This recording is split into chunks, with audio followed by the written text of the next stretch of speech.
आता लाडकी बहीण योजनेबाबत राज्य शासनाने एक मोठा निर्णय घेतलेला आहे. ज्या महिलांकडे हे दोन कागदपत्र नसतील त्या महिलांना आता लाडकी बहीण योजनेचे 4,200 रुपये त्यांना भेटणार नाहीये. आत्ताची सर्वात मोठी अपडेट आहे.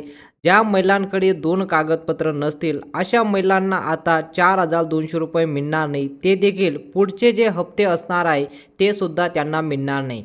आता कोणते ते दोन डॉक्युमेंट आहे ते आपण सर्वात अगोदर बघूया. लाडकी बहीण योजनेचा तुम्हाला हप्ता भेटतोय, पण जर हे दोन कागदपत्र तुमच्याकडे नसतील तर तुम्हाला आता यापुढे हप्ताही भेटणार नाही आणि हे जे आत्ताचे 4,200 रुपये तुम्हाला मिळणार आहे हे सुद्धा तुम्हाला मिळणार नाही. म्हणून जाणून घेऊया की कोणते ते दोन डॉक्युमेंट आहे ते लगेच तुम्हाला सादर करावं लागतील. ते बघूया कोणकोणते ते डॉक्युमेंट आहे. सर्वात अगोदर तुम्ही बघू शकता लाडकी बहीण योजनेचं एक मोठं अपडेट समोर आलेलं आहे.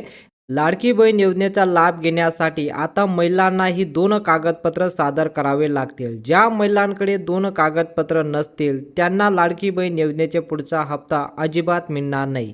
आपणास ठाऊक आहे की लाडकी बहीण योजना अंतर्गत 2,40,00,000 महिलांना आत्तापर्यंत त्यांनी अर्ज भरलेला आहे. त्यांचे अर्ज ॲप्रूव्ह म्हणजेच मंजूर सुद्धा झालेले आहेत बरं का.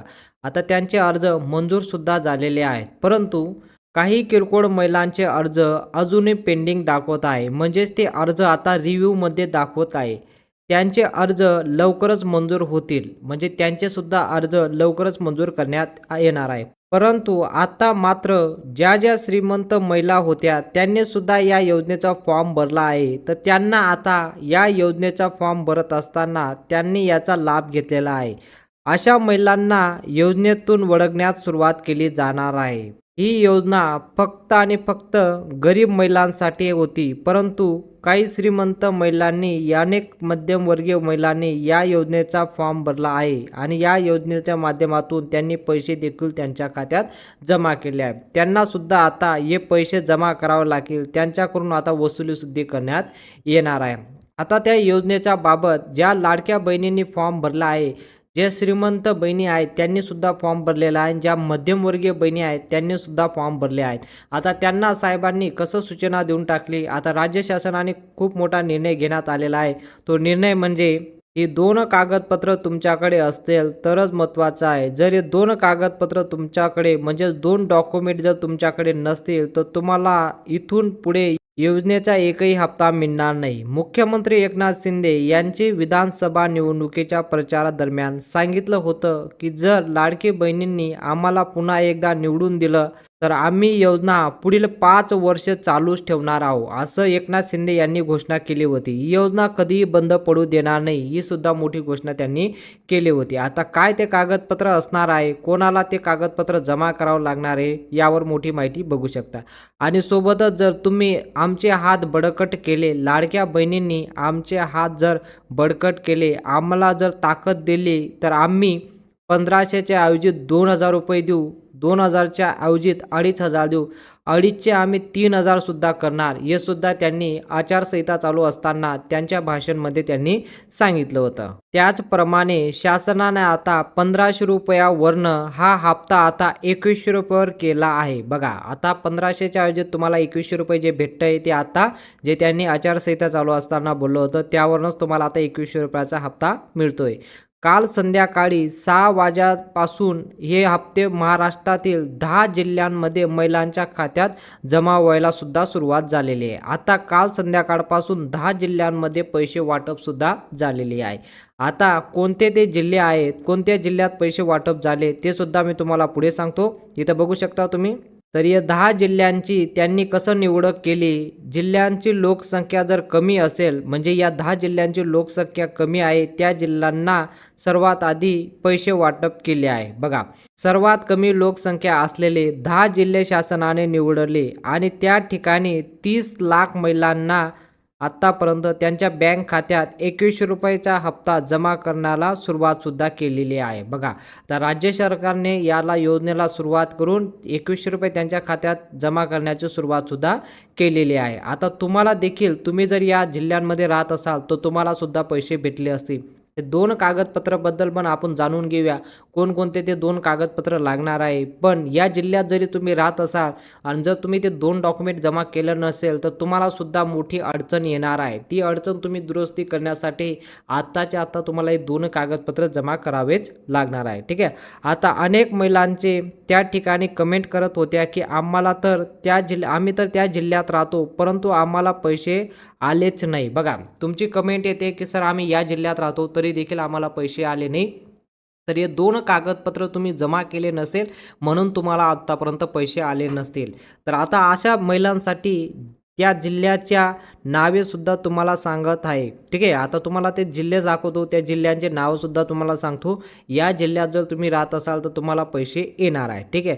तर महिलांची तक्रार करत होत्या, की आम्हाला पैसे आलेले नाहीत. तर ज्या महिलांनी फॉर्म भरत असताना जी डॉक्युमेंट आपण अपलोड केलेले आहे, त्या डॉक्युमेंटचे पुनर्पडताळणी चालू आहे. बघा, आता तुम्ही जे डॉक्युमेंट सबमिट केले आहे, त्याचं पुनर्पडताळणी चालू आहे. ठीक आहे. रिचेकिंग चालू आहे. ओके. ज्या महिलांचे चुकीचे फॉर्म भरले, चुकीचे कागदपत्र सादर केली, अशा महिलांना याचा मोठा फटका बसतोय. तर बघा, या 10 जिल्ह्याची तर मी नाव सांगतो. ते 2 कागदपत्र कोणतं लागणार आहे ते सुद्धा सांगतो आणि 10 जिल्ह्याचे नाव सुद्धा सांगतो, कोणकोणत्या जिल्ह्यात हे पैसे वाटप झाले. ठीक आहे. आता इथं बघू शकता. परंतु त्यापूर्वी माझ्या सर्व बहिणींना, माझ्या सर्व माता भगिनींना, सर्व ताईंना नम्र विनंती करतो, की तुम्ही हा व्हिडिओ बघत असताना व्हिडिओमध्ये रमून जाता आणि तुम्ही व्हिडिओला लाईक करणं विसरून जाता. म्हणून आत्ताच्या आत्ता या व्हिडिओला लाईक करून टाका. तुमच्यासाठी जे नवीन अपडेट येत असतं, सर्वात अगोदर मी तुम्हाला सांगत असतो. आणि या चॅनलला देखील सबस्क्राईब करून टाका, जेणेकरून जी पण नवीन अपडेट येईल लगेच पाहण्यासाठी आत्ताच्या आत्ता चॅनलला देखील सबस्क्राईब करून टाका आणि बेल आयकॉनला ऑलला सिलेक्ट करा, जेणेकरून जी पण नवीन माहिती येईल ती लगेच तुम्हाला पाहायला भेटून जाईल.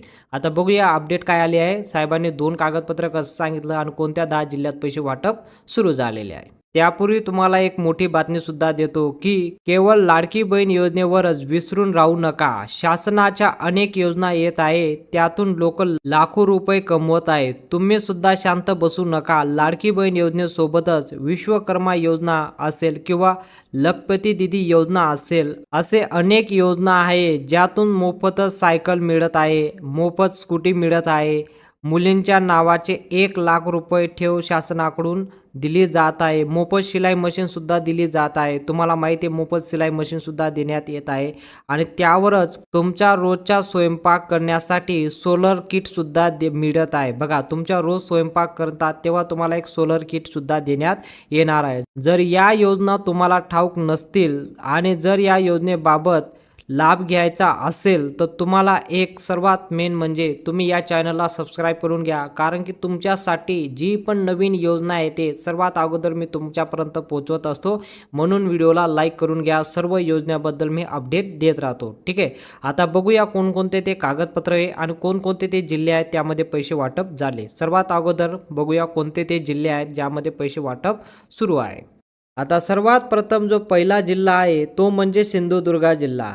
सिंधुदुर्ग जिल्ह्यामधील कोकणातील सिंधुदुर्ग जिल्ह्यातील महिलांच्या खात्यात पैसे जमा होत आहे.